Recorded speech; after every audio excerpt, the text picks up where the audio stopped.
यहीं से स्टार्ट करवा रहा हूं।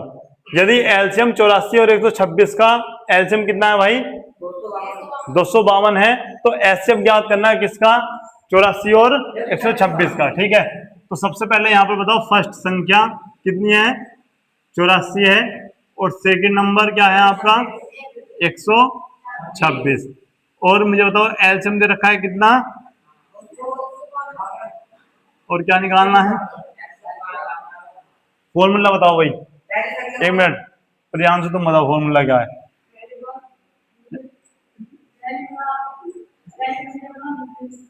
हाँ एलसीएम गुणा एचसीएफ। पहली संख्या क्या है यहाँ पे 84 126, एलसीएम क्या है यहाँ पे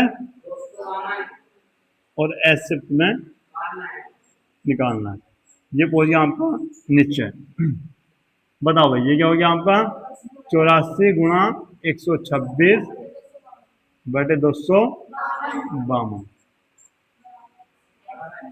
एचसी। बताओ कैसा करा यहाँ पे, तो देखो मुझे यहाँ पर दिख रहा है 84 तिया, तो 3 चौक 12, 12 का 2 हासिल 1, 3 अट्ठे 24 और 1 25, तो 84 से कितनी बार कट गया 3 बार।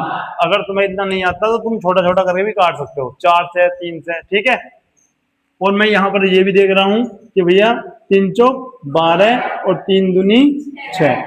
मुझे लगता है तुम्हारा आंसर भी यही आया होगा। एचसीएफ कितना आया भैया आपका 42, यही है ना, नोट करो जल्दी।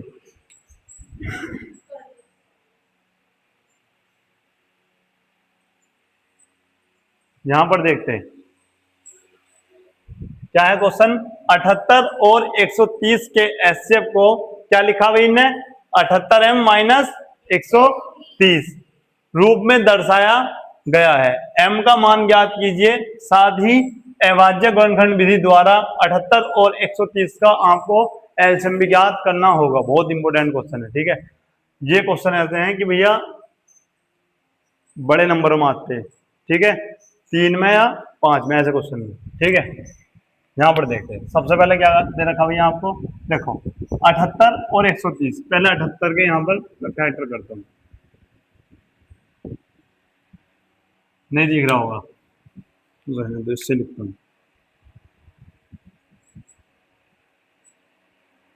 करो जल्दी से फैक्टर इसके, और यहाँ पर करते हैं हम 130। बताओ किससे काटोगे 2 से, 2 तिया 6 और 2 नम 18, फिर 3 से, 3 का ना 3 तिया और 13 का ना 13। यहाँ पर बताओ 2 छंग 12, 2 पंजे 10। इसी प्रकार से किससे काटोगे अब 5 से, 5 का ना 5 तिया 15 और 13 का ना 13। ठीक है भाई, कल निकालना बताया था एचसीएफ। यहाँ देखो सब 78 बेटे पहले समझ लो क्वेश्चन बहुत इंपॉर्टेंट है। 78 क्या लिखोगे 2 गुणा 3 गुणा 13। इसी प्रकार मुझे बताओ 130 को क्या लिखोगे 2 गुणा 1, क्योंकि 3 हमारे पास है ही नहीं, 13 है। ठीक है, 5 हमने पीछे लिख दिया। ये सब पर आगे करना है, नहीं आया बताओ। तरीका दूसरा भी है, वैसे भी कर सकते हो। ये आपका 5 है, 2 है, और ये क्या आपका 13, 5 अलग है। एचसीएफ 2 गुणा 13, एचसीएफ कितना आ गया भैया आपका 26। हालांकि एलसीएम भी मैं यही निकाल सकता हूँ। ठीक है, निकाल सकते हैं ना, एलसीएम भी यही निकाल सकते हैं। ठीक है, लेकिन मैं एलसीएम दूसरे तरीके से निकाल लूंगा। ठीक है, अच्छा अब यहां पर लिखेंगे दिया है, दिया क्या दिया है भैया कि ये दे रखा है कि 78 और 130, एक मिनट को, कि भैया इन दोनों का 78 और 130 का एचसीएफ कितना दे रखा 78m माइनस 130, यानी एचसीएफ कितना दे रखा इन दोनों का, यहाँ पे लिखा 78m माइनस के 130, लेकिन हमारा एचसीएफ आया कितना है 26, तो भैया ये इसके बराबर होगा। आई बात समझ में भाई, जो एचसीएफ इन्होंने दे रखा, एचसीएफ तो इन्होंने ये दे रखा, और हमारा एचसीएफ क्या आया 26। तो ये दोनों आपस में क्या होंगे, बराबर होंगे। ठीक है भाई, ये माइनस है, इधर जाके क्या हो गया प्लस, तो ये हो गया आपका 78m 26 प्लस 130, तो ये हो गया आपका 78m बराबर, जोड़ो इनको, कितना हो गया आपका 156। ठीक है, m बराबर ये हो गया 156 बटे, एक मिनट, हाँ 156 बटे 78, और देखो मुझे दिख रहा है 78 दूनी 156। ठीक है ना, 78 दूनी 156, ये दिख रहा है m का मान कितना आ गया आपका 2। ठीक है, एक मिनट में देखता हूँ दिख रहा है नहीं दिख रहा है, सही है दिख रहा, m का मान क्या आ गया आपका 2 आ गया। अब m का मान ही तो निकालना था, लेकिन वो ये भी कह रहा है कि भैया एलसीएम और निकाल के दिखाओ। तो एलसीएम निकालने के दो तरीके, एलसीएम सीधा सीधा आप यहाँ पे भी निकाल सकते थे, 2 तिया 6 और 3 छंग 78, 78 की 5 से गुणा करो, आ गया आपका एलसीएम। ठीक है, लेकिन दूसरा तरीका क्या है, दूसरा तरीका है सूत्र वाला, पहली संख्या गुणा दूसरी संख्या, एचसीएफ गुणा एलसीएम। अच्छा, पहली संख्या कितनी है भैया 78, फिर क्या है 130, एचसीएफ कितना निकला है 26 ही तो आया, बेटा एम का मान आया तो एचसीएफ नहीं आया। अब यहां पर देखते हैं गुणा एलसीएम, 26 आ जाएगा भैया इसका नीचे, कर सकते, तो कितना आ गया 78 गुणा 130 बटे 26 बराबर 26 पंजे 130, 30 तक पहाड़े याद कर लो, 26 पंजे 130, या फिर यहां पर 26 तिया कर लो। ठीक है, 26 तिया 78, सही है, या फिर इसको कर लो। अब यहां पर देखते हैं एलसीएम कितना आ गया आपका, इसकी गुणा कर लो भैया, गुणा करो जल्दी, 8 पंजे 40, हाथ से 4, 8 5 सत्ते 35, 35 और 4 कितने हो गए आपके 39, कितना आया 390। ठीक है, नोट करो, यहां पर देखते हैं भाई क्वेश्चन क्या है, वह बड़ी से बड़ी संख्या याद करनी है, बड़ी से बड़ी संख्या याद करनी, इसका मतलब क्या निकालना बताओ, अगर बड़ी से बड़ी संख्या याद करनी है तो मुझे बताओ एलसीएम निकालना है या फिर एचसीएफ निकालना, एलसीएम बता रहे हो, एचसीएफ की फुल फॉर्म क्या बताई थी, हाईएस्ट कॉमन फैक्टर, और हाईएस्ट का मतलब क्या है बड़ी से बड़ी, और लीस्ट का मतलब क्या है कम से कम। अब आई बात समझ में, तो जहां भी बड़ी से बड़ी जगह क्या निकाल लेंगे, और जहां छोटी से छोटी जगह वहां के निकाल लेंगे, याद आएगा ना। तो यहां पर क्या निकालना, एचसीएफ। अब ध्यान सुनो, वह बड़ी से बड़ी संख्या याद कीजिए जिससे 85 और 143 को भाग देने पर क्या मिले 5 शेषफल, शेषफल क्या मिले आपको क्रम से देने पर, क्रम से। ठीक है, 5 और 3 शेषफल प्राप्त हो। ठीक है, ऐसी बड़ी से बड़ी संख्या याद करो जिसको इन दोनों को भाग देने पर क्या प्राप्त हो, शेषफल 5 और 3, और क्रम से का मतलब ये है कि पहले वाले में तो 5 बचे और दूसरे वाले में क्या बचे 3। ठीक है भाई, तो ऐसी संख्या तुम्हें माननी पड़ेगी, माना वह संख्या, माना वह बड़ी से बड़ी संख्या, लिखो माना वह बड़ी से बड़ी संख्या डी है, क्या है डी है, माना वह बड़ी से बड़ी संख्या क्या मान ली मैंने डी है। ठीक है, अब यहां पर देखो 85 को डी से भाग करने पर,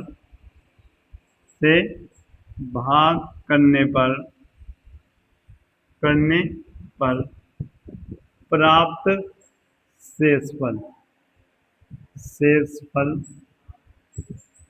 बराबर कितना है भैया 5। कितना है 5। एक बात मुझे बताओ, ध्यान से देखो यहाँ पर 85 को d से भाग करने पर शेषफल कितना है 5। मुझे बताओ अगर मैं यहां समझाता हूं, कोई संख्या है जैसे 5 है और 2 से भाग कर रहा हूं तो शेषफल कितना बचेगा बताओ 1। शेषफल 1 बच रहा ना, यानी 5 को 2 से भाग करने पर शेषफल कितना बच रहा 1। अगर मैं संख्या में से 1 घटा दूं, जो संख्या क्या है हमारी 5, ध्यान से समझो 5 को 2 से भाग करने पर शेषफल क्या बच रहा 1। अगर मैं इस 2 को 5 में से घटा दूं क्या शेषफल बचेगा 2। घटा कर देख लो, घटा दिया, अब संख्या क्या होगी 4।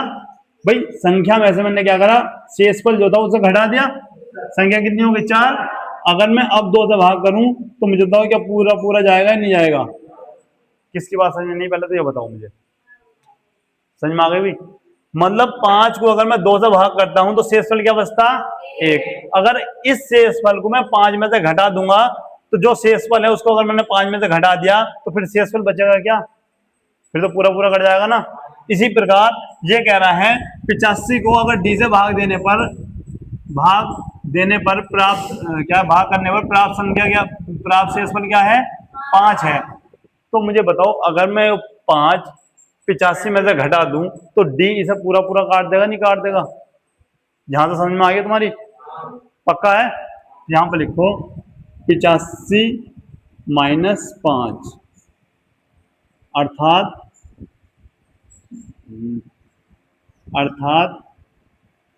80 को डी पूर्ण रूप से विभाजित करेगा, अर्थात शेषफल कितना प्राप्त होगा। मतलब किसकी बात, ये बात समझ में नहीं आई, पहले तो मुझे ये बताओ, जो लाइन सबकी समझ में आई नहीं आई, आ गई कि भाई 85 को अगर मैं डी से भाग करता हूं, ये क्वेश्चन में दे रखा था कि 85 को हम किसी संख्या से भाग करते हैं तो कितना शेषफल बचता है 5। अगर मैं इस वाले 5 को 85 में से घटा दूं तो 80 को तो पूरा पूरा विभाजित करेगा ना। कैसे, मैंने यहां समझा दिया, ये इस प्रकार से। इसी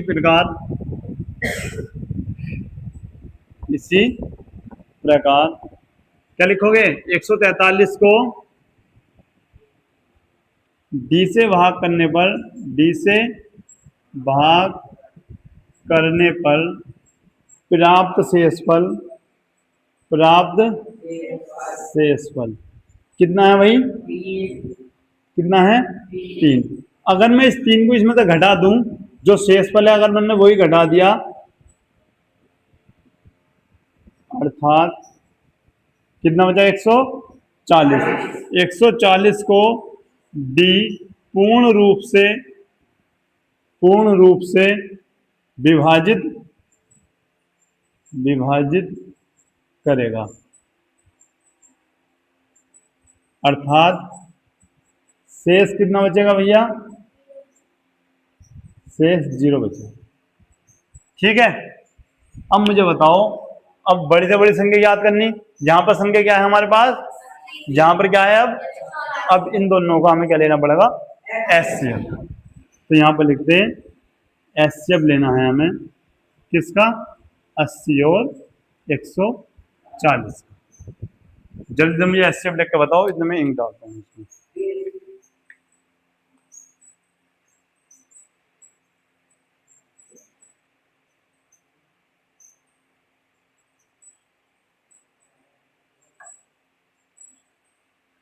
बताओ फिर क्या आया 20। डायरेक्ट कर दूं, चलो डायरेक्ट नहीं करता, यहीं पर करता हूँ। ये भैया आपका क्या है 80, ये क्या है 140। देखो कितनी बार गया 40 बार, ये कितनी बार गया 20 बार, उसके बाद ये 10 बार, ये 5 बार और ये 1 बार। इसी प्रकार से ये 2 कितनी बार 70 बार, और ये 35 बार गया उससे, और ये 5 से 7 बार और 7 से 1 बार। ठीक है, अगर मैं यहाँ पर लिखता हूँ 80, 1 मिनट यहाँ करता हूँ। 80। क्या लिखना है भैया? कितने हैं? 4 बार 2 हैं और 5 है। और ये कितना है भैया आपका? 140। दो कितने हैं? 2 हैं। बाकी के नीचे एक एक लिख दो। इतना समझ में आ गया ना? फिर 5 है। फिर हमारे कितने दो और बचे थे? और एक 7। अच्छा कुछ गलत हो गया क्या? ठीक है, 1 मिनट। एक हमारा 7 बचा। देखो भैया, 2 2 हैं, एक एक 5। मैं सही से लिख दूँ, ये लाइन कहीं और ही जा रही है। 2 गुणा 2 गुणा 1 गुणा 1 गुणा 5 गुणा। अब सही है। अब बताओ यहाँ से हमें एस से क्या मिला भैया? तुम कहोगे ये 2 भी आ रहा है ऊपर नीचे, आ रहा है ना? ये 2 भी आ रहा है भैया, और ये हमारा कितना आ रहा है? 5 भी आ रहा है। ये हो गया आपका 2 गुणा 2 गुणा 5। 2 दूनी 4 पंजे 20। तो करेक्ट आंसर क्या होगा आपका? 20। 20 ऐसी संख्या होगी जो 85 को काटोगे तो 5 शेषफल बचा कर देगी, और 143 को काटोगे तो 3 शेषफल बचा कर देगी। अब इस क्वेश्चन की जरा जांच कर ले कि सवाल सही भी है या फिर गलत है। यहां देखो भाई, समझो, ये जांच आप भी कर सकते हो वहां पे। सुनो, क्या है? बड़ी से बड़ी संख्या याद कीजिए जिससे 85 को भाग देने पर शेषफल क्या बचे? 5। ये रहा आपका 85। आंसर कितना आया हमारा? 20। 20 चौक 80। बचा कितना? 5। बताओ करेक्ट है? दूसरा, 143 को बड़ी से बड़ी संख्या से भाग देनी है, तो बड़ी से बड़ी संख्या क्या है हमारी? 20। भाग दो 7 बार, बचा कितना? देखो वही जो क्वेश्चन में कह रखा था वही है ना? आ गया ना? इसका मतलब करेक्ट है क्वेश्चन।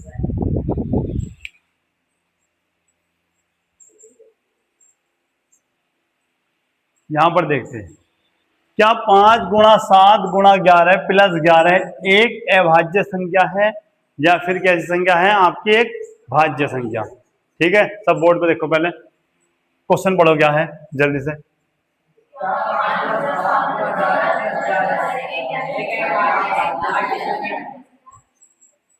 ठीक है भाई, अब यहां पर देखते हैं, आपको यह बताना है कि यह संख्या आपकी भाज्य है या फिर अभाज्य है। समझो यहां पर, क्योंकि इसके ऐसा क्वेश्चन अभी दूंगा जस्ट।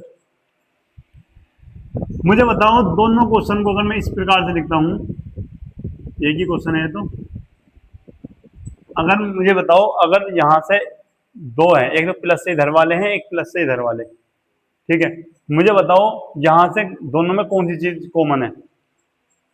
जो दोनों में 11 है भैया, तो मैंने क्या करा, यहाँ से 11 कॉमन ले लिया भैया। तो 5 गुणा 7 गुणा 1 बचेगा ना, प्लस यहाँ पे भी क्या बचेगा आपका? 1। ये आ गया आपका 11। ये कितना आ गया आपका? 5 सत्ते 35, 35 का ना 35, और 1 36। ठीक है भाई, अब इन दोनों की गुणा करनी है। ठीक है, गुणा करने की पहले मैं ट्रिक बता देता हूं तुम्हें। जब भी तुम्हें 11 से किसी चीज में गुणा करनी है,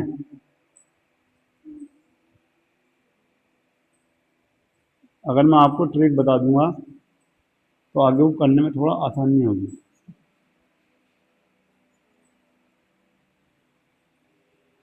जल्दी समझो ये ट्रिक क्या है। आप देखो, जब भी किसी चीज की तुम 11 में गुणा करोगे तो क्या करनी है? जो भी संख्या है उसको थोड़ा दूरी से लिखो। कैसे लिखोगे? जैसे 31 है, इस प्रकार से, और इन दोनों को जोड़ दो। क्या हो गया? 4।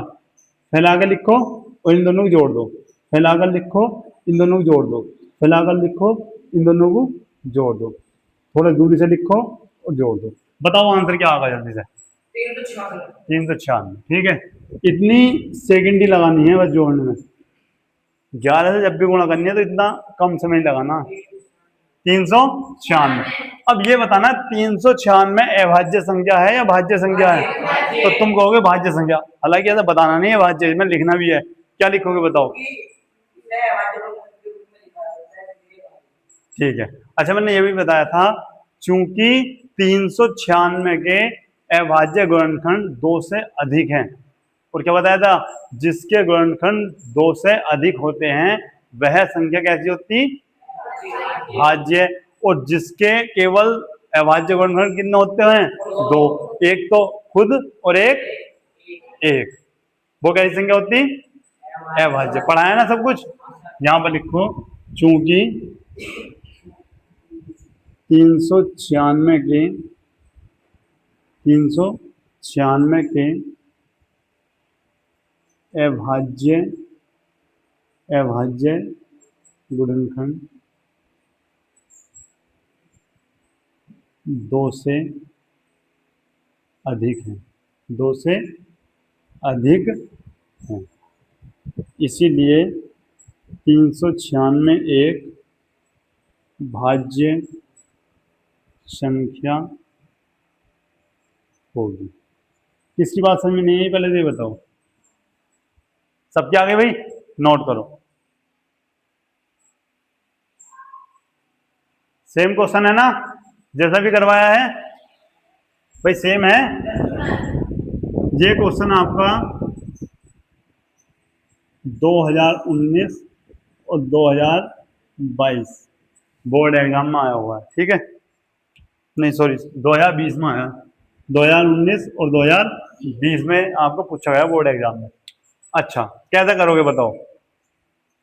मैं यहां पर लिखता हूं, क्या है?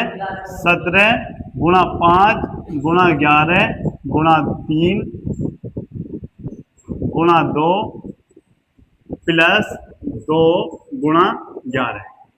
मुझे बताओ इसमें से क्या चीज कॉमन है? तुम कहोगे भैया इसमें से 2 और 11 आपका कॉमन है, 2 गुणा 11 कॉमन है। यहां से क्या बचता है आपका?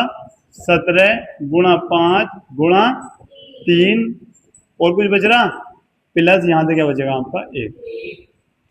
बताओ किसी को कोई दिक्कत हो तो? भाई यही तो बचेगा।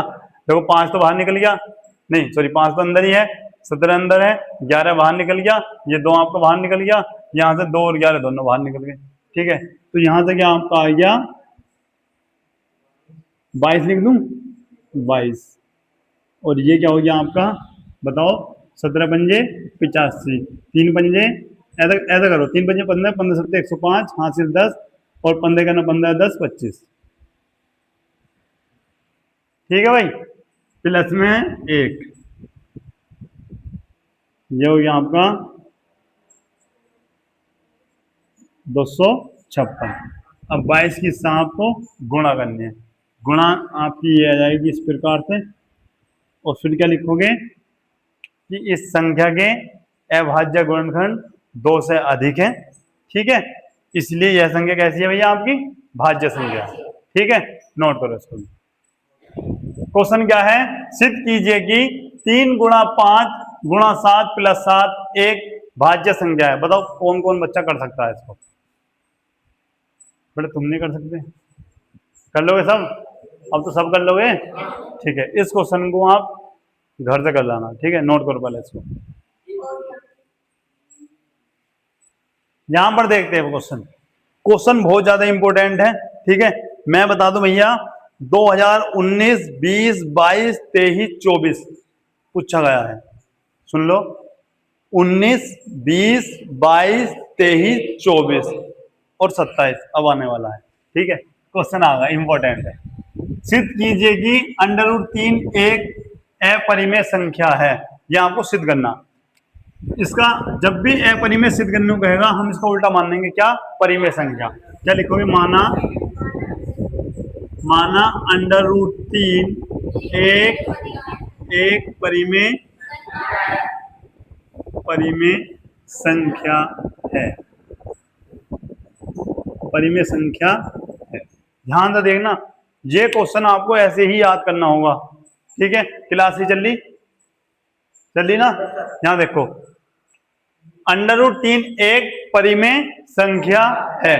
अच्छा, परिमेय संख्या है तो मुझे बताओ परिमेय संख्या किस रूप में होती? जल्दी बताओ। ये परिमेय संख्या जो होती है a/b के रूप में होती है, ठीक है? तो √3 भी क्या होगा? √3 a/b के रूप में होगा, यानी √3 बराबर a/b। और यहां पर क्या लिखोगे?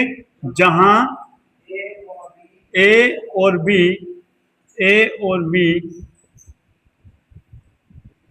b सहभाज्य से अभाज्य संख्याएं हैं, ठीक है। और v does not equal to 0, ठीक है। क्या लिखोगे?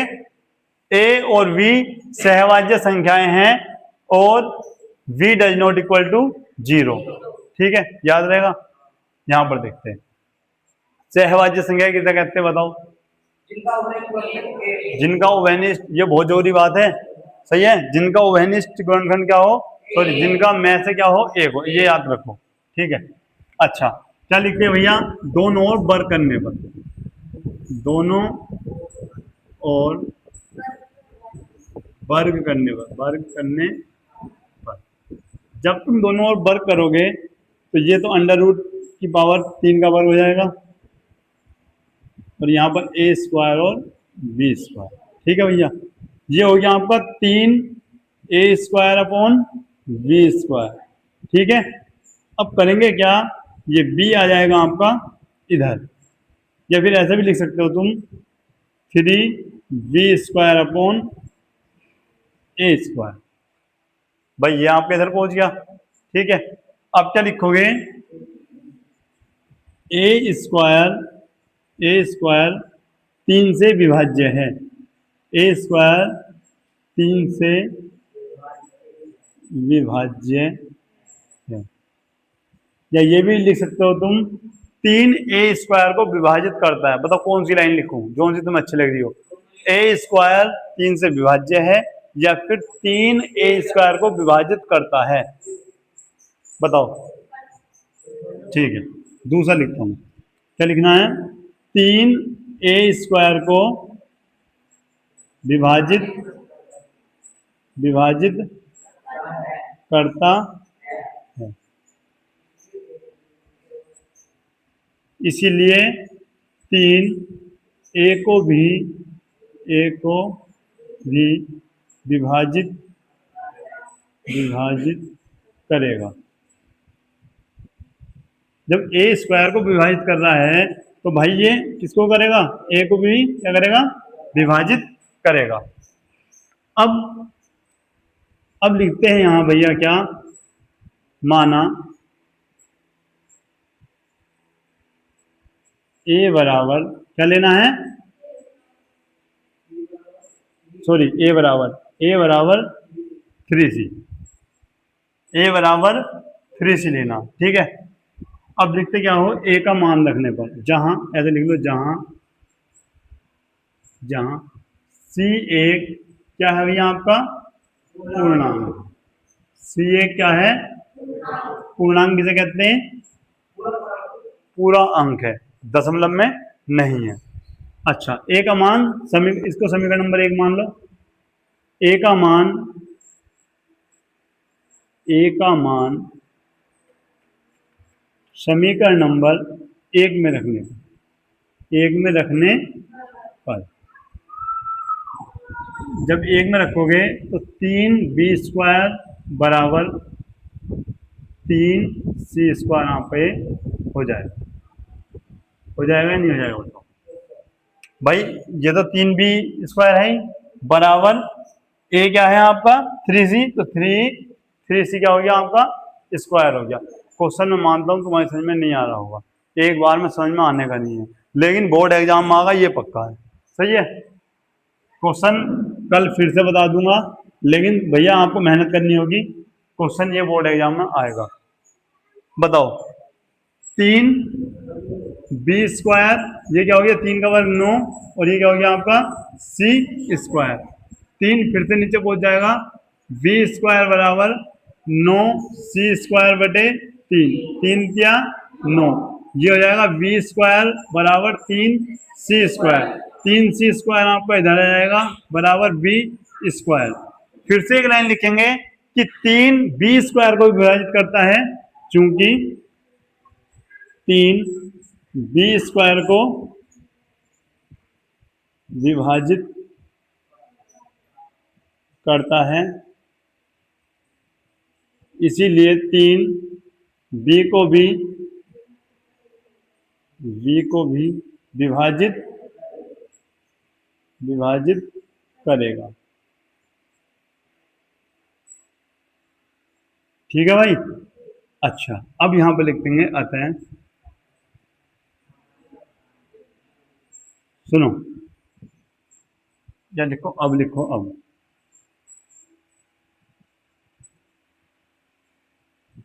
एक बात बताओ मुझे, अर्थात अब मुझे एक बात बताओ भाई, ये ध्यान से देखना, हमने क्या संख्या ली, ए और बी तो ली,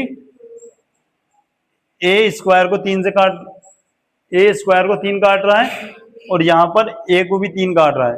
इसका मतलब ये है ए 3 को विभाजित, नहीं सॉरी, 3 ए को विभाजित कर रहा है, यहां पर 3 बी को भी विभाजित कर रहा है।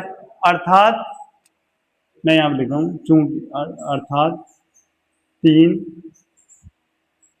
ए व ए कोमा बी दोनों को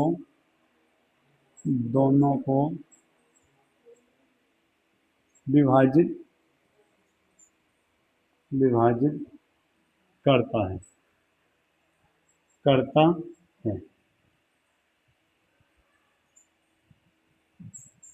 देखो भाई, चूंकि 3 ए कोमा बी दोनों को विभाजित करता है, ठीक है, इसीलिए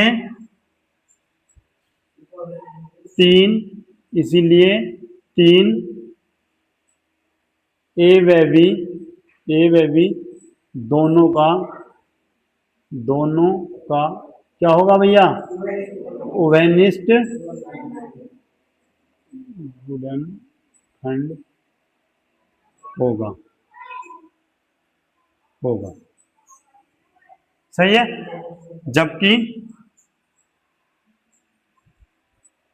जबकि अब एक बात बताओ, ध्यान से सुनो, यहां तुम कह रहे हो कि इन दोनों का उभयनिष्ठ गुणनखंड क्या होगा, 3 होगा, और ऊपर आपने क्या कहा है कि भैया ये दोनों क्या संख्या है, सहवाज्य, और सहवाज्य संख्याओं का उभयनिष्ठ गुणनखंड क्या होता है, 1।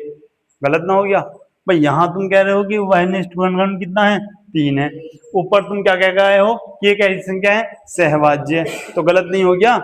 ठीक है, तो क्या लिखोगे, जबकि, पहले इस लाइन को पूरा करो कि दोनों का उभयनिष्ठ गुणनखंड क्या होगा, 3 होगा, जबकि सहवाज्य संख्याओं का उभयनिष्ठ 1 होता है। क्या होता है, 1 होता है। अतः ऐसे लिख लो, निष्कर्ष लिख लो, निष्कर्ष, यह मान्यता गलत है, या विरोधाभास भी लिख सकते हो, गलत, यह मान्यता गलत है। अतः √3 एक कैसी संख्या है, अपरिमेय, √3 एक अपरिमेय संख्या होगी, या फिर है अपरिमेय संख्या होगी। भाई तुम्हारी समझ में बहुत कम आया होगा, लेकिन ये याद करना होगा, तुम्हें समझना होगा, इसी तरीके से पढ़ना होगा, इतना ही लंबा ये है। ठीक है, नोट करो जल्दी।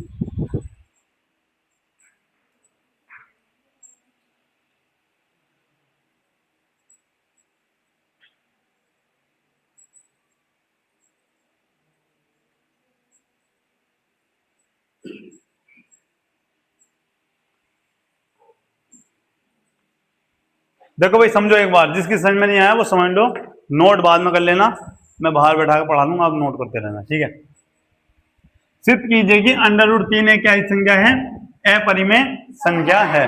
ठीक है, यानी √3 एक अपरिमेय संख्या है, ये तुम्हें सिद्ध करना है। जब भी ऐसा क्वेश्चन हो कि √3 या √5, √7, √11 अपरिमेय संख्या सिद्ध करना हो, याद रखना हमें परिमेय संख्या मानना है। हमने मान लिया √3 क्या है, एक परिमेय संख्या, और परिमेय संख्या है तो परिमेय संख्या को किस रूप में लिखते हो, a/b के रूप में, यानी √3 a/b। जहां क्या है, जहां a और b कैसी संख्या है, सहवाज्य संख्या। ये बात हमेशा याद रखना, सहवाज्य संख्या का मतलब ये है कि उनका कॉमन क्या आना चाहिए, एक आना चाहिए। याद है कि उनका कॉमन, उनका उभयनिष्ठ गुणनखंड क्या आना चाहिए, एक आना चाहिए। ठीक है, अब मैंने क्या करा, दोनों संख्याओं का क्या करा भैया, वर्ग। यहाँ अंडर रूट 3 का वर्ग करा, यहाँ ए स्क्वायर अपॉन बी स्क्वायर का वर्ग हो गया। ठीक है, अच्छा अंडर रूट 3 का वर्ग क्या होता है, 3 होता है। जो ए स्क्वायर, ये बी स्क्वायर आपका इधर हो गया। ए नीचे को भी ला सकते हो या यहीं पर रहने दो। अब एक बात बताओ मुझे तुम, जब 3 यहाँ पे है तो क्या ये बी स्क्वायर ए स्क्वायर, जब ये 3 है तो 3 इसके नीचे जाएगा नहीं, ऐसा हो जाएगा। और नीचे का मतलब क्या है, इसको विभाजित कर रहा है। मान लिया ऊपर यहाँ समझे 9 है, ठीक है, ये बी स्क्वायर है, ए स्क्वायर मैंने क्या मान लिया 9। जब ये 3 इससे जाएगा तो ये इससे कटेगा नहीं क्या, इसलिए तो लाइन लिखी है कि ए स्क्वायर 3 से विभाजित है। आई बात समझ में? ठीक है, अब क्या करा हमने लिखा यहाँ पर कि 3 ए स्क्वायर को क्या करता है, विभाजित करता है। और जब ए स्क्वायर को विभाजित करता है तो भैया किससे करेगा, ए को भी विभाजित करेगा। एक बात बताओ, मैंने यहाँ पर लिखा भैया 27, ठीक है, ऐसे मानो मैंने यहाँ पर लिखा 81/3, सही है। अब एक बात बताओ, 81 क्या है, मतलब किसका वर्ग है, 9 का वर्ग है। ठीक है, जब ये इसके स्क्वायर को विभाजित कर रहा है तो क्या 9 को विभाजित नहीं करेगा, करेगा। तो कहने का मतलब ये है, जब 3 ए स्क्वायर को विभाजित करता है तो 3 फिर ए को भी तो विभाजित करेगा। ठीक है, ये हो जाता है आपका। यहां तक क्लियर है सभी को? ठीक है, उसके बाद तो रिपीट ही हो रहा बस। अब मैंने क्या करा, अब ए को हटाया और यहां पर क्या रखा 3c। अगर यहाँ पे 5 भी होता तो मैं क्या लगता 5c। अगर यहाँ पर 11 होता तो क्या लिखता 11c। यहाँ पर 2 होता तो 2c। इसी प्रकार मैंने क्या लिखा है, a बराबर 3c, जहां c क्या है, एक पूर्णांक है। अब एक बात हो, ये 3b स्क्वायर, इसी प्रकार से a स्क्वायर, a की वैल्यू 3c है तो यहाँ पर मैंने 3c स्क्वायर कर दिया। ठीक है, अब 3b स्क्वायर, 3 का वर्ग क्या होता है 9, c स्क्वायर का c स्क्वायर। अब ये 3 जिस प्रकार से यहाँ नीचे गया था, इसी प्रकार से यहाँ पे तो नीचे गया होगा, तो 3 क्या 9। अब देखो सेम कंडीशन यहाँ पर ऐसी बनी या नहीं बनी, बताओ बनी। तो जो लाइन यहाँ पे लिखी जाएगी वो लाइन वहां लिखी जाएगी। अंतर क्या होगा, यहाँ पर 3 ए स्क्वायर को विभाजित करता था, यहाँ पर 3 किसको विभाजित कर रहा है, बी स्क्वायर को।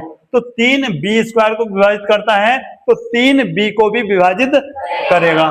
ठीक है, अब मुझे बताओ, जब यहाँ पर 3 ए स्क्वायर को विभाजित कर रहा है, यहाँ 3 ए को विभाजित कर रहा है, यहाँ पर 3 बी को विभाजित करता है, तो जब दोनों में विभाजित करता है तो इसका मतलब ये जो 3 है ये दोनों को विभाजित कर रहा है।